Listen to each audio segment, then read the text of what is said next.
This is the Global Podcast Network, where executives and professionals connect, share, and inspire.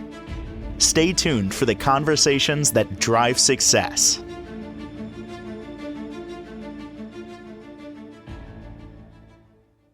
She is so intriguing every time we have her on. And it's not just because of what she does by profession.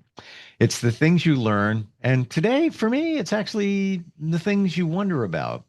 We're going to talk about, at least start with the sex trends for 2025. And what are we looking at as we enter a new year? And that's where we're starting. We're going to go in other areas as well. She is a sex therapist, helps people with their relationships and intimacy. And it's so great to have Sandra Pascual back with us. How are you doing today?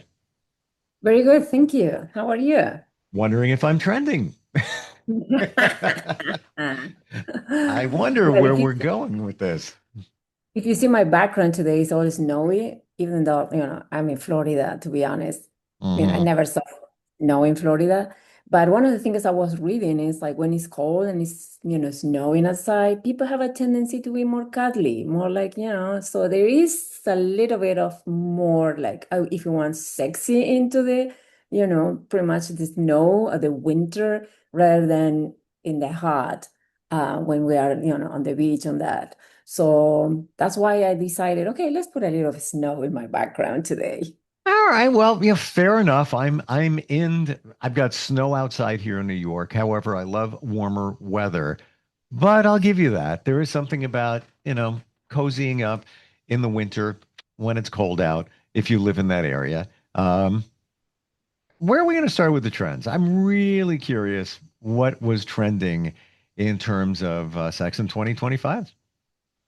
Well, I don't know you, but I really like at the end of the year kind of have this, you know, review of what happened during the year in terms of personal life. So I thought that maybe we can search a little bit of what happened in the kind of like the world of sex during 2025. Mm-hmm. And I found very interesting, information kind of. So, one of the studies conducted on this say that in 2025 it increased the sexual health is now sexual health started being part of your life now people start talking more about this, so it's like sexual health is considered, for instance, as part of the fitness. Or I don't know if you heard about pelvic floor trainers or pelvic floor coaches or also therapists in a way. So now it's like people are incorporating this as part of a regular routine in terms of exercises. We also talk in some previous shows about like hormone replacement therapy, and they had a major shift this year. So hormones are now more like part of conversations about people, even though like not necessarily perimenopausal or menopausal people, but also, it's more around there talking about hormones, and doctors' offices also now is more like, brought up, as a conversation. Also, they found that there are more sexual health literacy, particularly because younger generations started asking for that. So, there are more to read now about sexual health. And of course, technology, which made more like smart sex toys and, pretty much as I being more connected and, in a way, technology and sex now is more interconnected. And then also the creation of more sustainable products, more like, better quality of sex toys if you want. And the last part, it will be the use of supplements and in a way to increase your sexual functioning or sexual health. I'm hearing too that alcohol consumption is way down, way, way, way down, especially starting with the younger demographic. And it's kind of spanning that way. Less people are drinking. So I have to believe that maybe that is a trend too, like sober sex. How many times, I got to get in the right headspace. So I'm going to have a couple of drinks or whatever it might be. Do you think that that's something is maybe trending up for 2026? Well, again, definitely that was a topic in 2025 too. So Mm, I think that is going to be, continue being a trend. Again, there is this big movement about health, wellness, living longer, having a better quality of life. yep. Alcohol doesn't necessarily fit there in a way. If you think about alcohol, yes, it reduces the inhibitions. Yep. Yes, you get some people get like funner or like, again, they get loose a little bit. But on the other hand, also decreases the feeling of touch and also reduces vasodilation. So in a way, have more a tendency to be constricted. And that's not going to help, in terms of erections or any other, part of the genitals getting engorged or having the blood flow that they need. Yep. And so in a way, it's like, yes, you get more excited, you lose your inhibitions, and then when you go for it, and not necessarily going to work as expected. Yep. Gotcha on that. What else are you seeing? What about trending for 2026? Anything standing out there? Well, for couples, in a way, Mhm. couples are starting using more mindfulness in, exercises. And not only, it is mainly to reduce, stress, of course, or manage the stress, but also to create deeper connection. Using like mindfulness, breath work can help couples, feeling more relaxed, reduce anxiety, and then shift the focus from to the here and now, and not focusing so much on the outcomes or the performance, if you want. So that's has been and I think we talk a lot about mindfulness and how to use them, to relax together. I think we incorporated that, also in terms of tantric, sex. Tantric massage or tantric sex is something also that is started, like couples are more aware of it. And tantric is like together with breathing exercises and relaxation and mindfulness. So again, these techniques are starting to be more, being used more because people now know more about this. So, and it helps definitely create more connection. Do you, with that, the mindfulness, I believe more and more people are conscious of those things that are important to us. Breathing technique, not just about sex, just in general, living in the moment. I believe that more people are aware of that and spirituality, but it also translates to what you said. Instead of thinking about the outcome when you're intimate with someone, thinking about the moment, enjoying the ride, if you will, the journey to the outcome, as opposed to just focus on getting there, focus on getting there. Well, what about everything that led up to it? Takes away all the fun. Well, definitely, again, it's like sex is like to be connected with yourself and or in order to be connected with the other person. But it's not about like thinking about the other person so much that now I cannot even feel anything. So yes, definitely. And if I feel myself, one of the main things that I talk, when I talk, sex therapy, when I do sex therapy with my couples, is like pay attention and bring your mind back. The mind has this tendency to wander, and Mm, start focusing on whatever. So how do you bring your mind back? And you say, okay, you're not going to say, hey, stop thinking about this, focus. That doesn't really work. But again, maybe it's like breathing and focusing on sensations. And maybe there is one particular thing that you can focus. That's why people also, and that's another trend, started using more like oils, like pretty much scents, preparing the environment, maybe candles or like scented candles.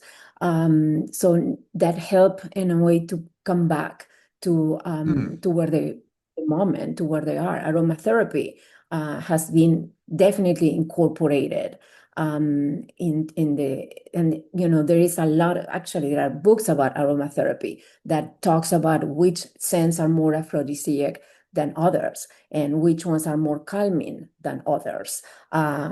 I can mention too that I have, on the top of my mind, like lavender and, sandalwood.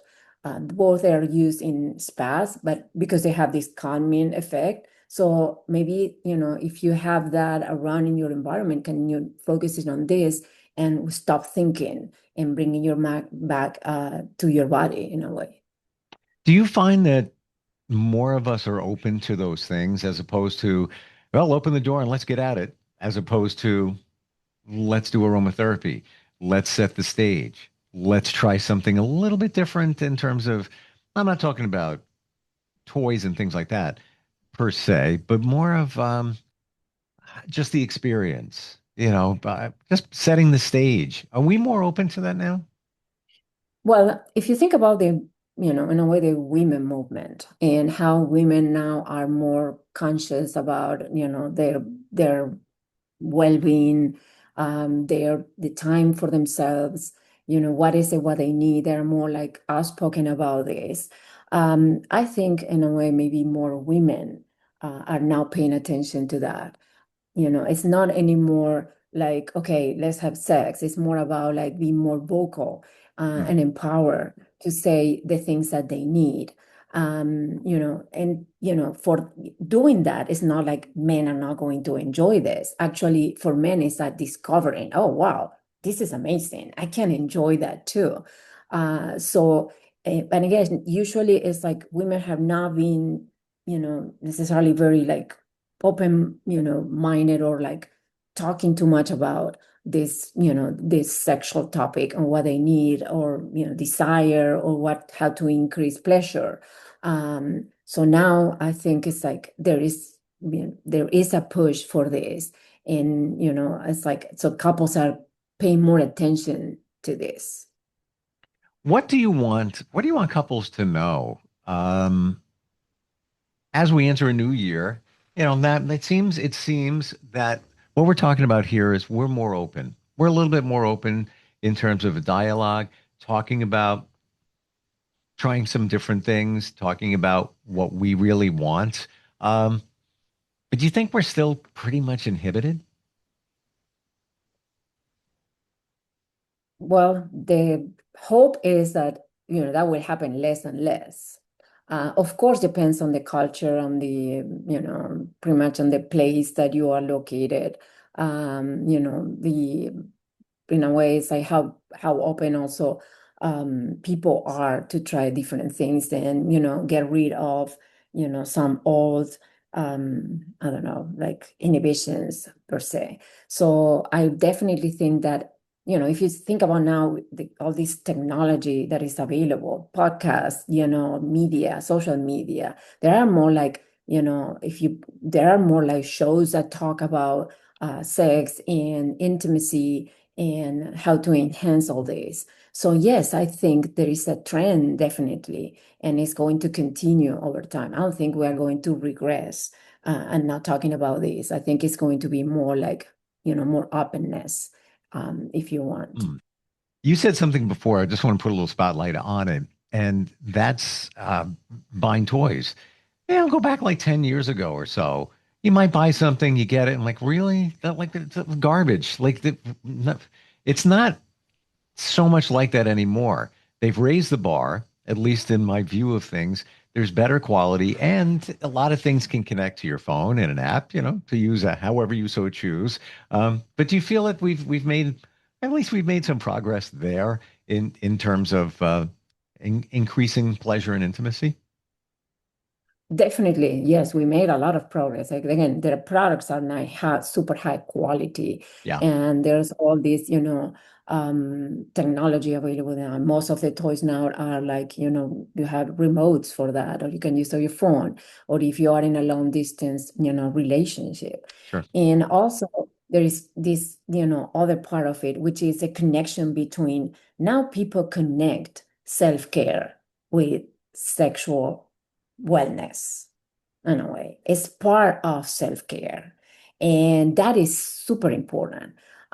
So, because people usually talk about self-care in terms of like exercising and nutrition and, it's like how to care for, I don't know, the skin, the hair and everything. Well, now they are also talking about sexual health care and how, incorporating this as part of our life, which make definitely people to reframe, the thoughts about like sex, how to have sex, and also reframing the sexual pleasure. When we talk about self-care being part of that, how else would you look at that? Of course, we get the self-care thing, go to a spa, take some time, exercise, all part of self-care. How would you look at that from the standpoint of sex being part of self-care? Well, I mentioned before, like now it's like any exercise is related to the pelvic floor is Okay. incorporated usually in regular exercise. Not only because, in a way it helps the urinary tract system, but also, again, even for men or women, exercising the pelvic floor, exercises for the pelvic floor will definitely improve their sexual performance. Then also, nutrition. We mentioned nutrition as part of self-care. Guess what? There are food for sex too. There is there is such thing. So we can not only think about like nutrition in terms of like, not gaining weight or keeping our weight or, eating healthy. Now we can also incorporate foods that, will definitely help, our sex life. And I can give you some ideas. You see, I was just about to say, what do you got? What's on the menu, Sarah? What do you got?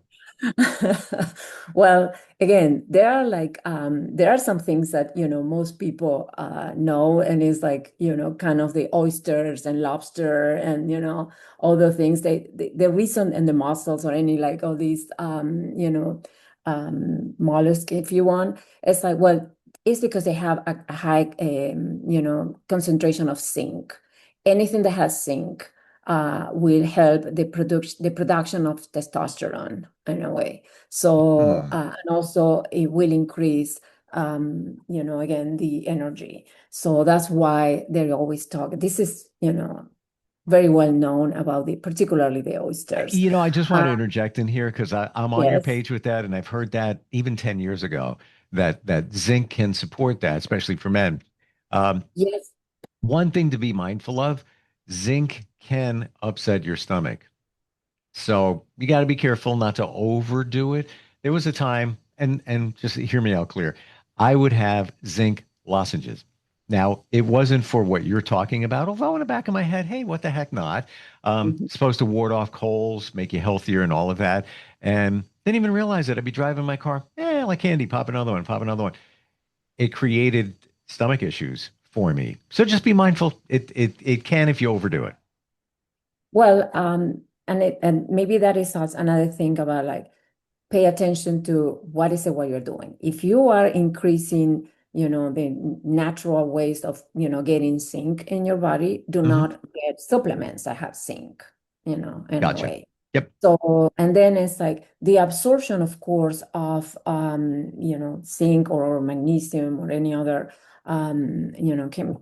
it's like, it depends mainly in food is usually very little. So you have to eat high quantities of food in order to get, that's why it's like, again, a balanced diet. Like always, you're not going to eat, for instance, I know that almonds are also very good. Mm, And now, most people drink almond milk. And then, we also, incorporate the almond also, in pretty much as like eating almonds as like not necessarily as much as there are a lot of products that are made of almond. So it's like that is definitely another food that you want to incorporate in your diet. The same with vanilla, cinnamon, ginger, garlic, mm. spinach. They are all foods that contain, zinc, vitamin E, magnesium. But again, it's like if you are eating all this, and on top of that, you are getting these supplements, Right. yes, you're going to have an excess of. So be mindful of what you are doing in terms of, having the supplements and, the thing. The one of the bananas, for instance, banana have vitamin B. So, vitamin B helps the production of hormones. So, a banana per day, half a banana, I don't know. Then it's a perfect combination for sex. Guess what? It is chocolate, dark chocolate, and what? Ooh, dark chocolate. Strawberries. Strawberries. Seriously? Yes, you see these fountains with dark chocolate that you put, yeah, yes, and Oh, the chocolate, chocolate fondue. Oh my gosh. I love it. yes, but it has to be dark chocolate, okay? Yes. So the chocolate helps discharge endorphins that are similar to the ones that you discharge when you're having sex. Wow. And then strawberries are high on vitamin B. So vitamin B helps the circulation of the blood. So eat more chocolate with strawberries. Well, and I'm just going to say, sitting on my nightstand next to my bed right now is a bar of dark chocolate and 92% cacao. So it's, as pure as you can get without everything in it. And I love it. I am like, it's my little like treat before bed. I'll have a bite or whatever. I'm going to eat more. Thank you very much for that. Mm, love it. Well, if you think that is another trend that, it changed the last years in a way. Before, who ate dark chocolate in a Right. way? And well, anything that's 80%, maybe you can go 75%, but anything 75% cacao, you know, Yep. and top, over that, it is good chocolate. Yep. So yes, go ahead and have less cholesterol and, other things. Other things that also, pretty much is like people doing also in terms of, sexual wellness is like now mental health is associated with sexual wellness as Mm. well. So now there are more, again, more sex therapists. Each year there are more and more sex therapists. So, and there are more people like focusing on this. Now there are more workshops also for regular therapists about sex therapy. So they are more like they can deal more with sexual issues with individuals and couples. Love it. This is what good stuff today. Anything before we close today? Anything that we're leaving out? Anything that we should be mindful of? Well, it's like a funny, research says that people have more sex during New Year, you know. So pretty Hmm. much use New Year to plan some fun, Gotcha. Hmm. extra fun. Don't spend hours and hours partying. Maybe you can spend some amount of hours, and then you can, or maybe starting the year, with having sex. Why not? Or intimate, being intimate. So that might set the tone for 2026, maybe. Maybe it helps for the New Year resolution. Who knows? Love it. I think I read today that 44% of us will be asleep before midnight this year. So, I mean, maybe the New Year's Oh, thing, really? that's what I read. That they'll be in bed though, is what I'm Well, saying. that's pretty good. So again, in Yeah. bed doesn't mean that you're going to be sleeping. Well, maybe by then they will be, but leading up to that, and then maybe the big celebration of midnight, maybe it's kind of getting played out a little bit. Well, guess what? Goes back to what we spoke about before, how alcohol consumption is down right now. So maybe that kind of plays into it. And certainly, if you're having some challenges, maybe you need some advice, maybe some direction to spice it up a little bit in the intimate side of your life, you are available and you can work with people virtually. Sandra, what's the best way to come in contact with you? How do we connect? Yes, it's like my website, Notus, Notus, counseling.com. And my email is Sandra at notuscounseling.com. Fabulous. Thank you for today. The trends, learned a lot. Validated a number of things for us as well. And I appreciate these podcasts and the insight. This is stuff you don't normally hear in podcasts, but we need to. It's a part of our health, our wellness, No reason why we can't talk about it. And for that, I thank you.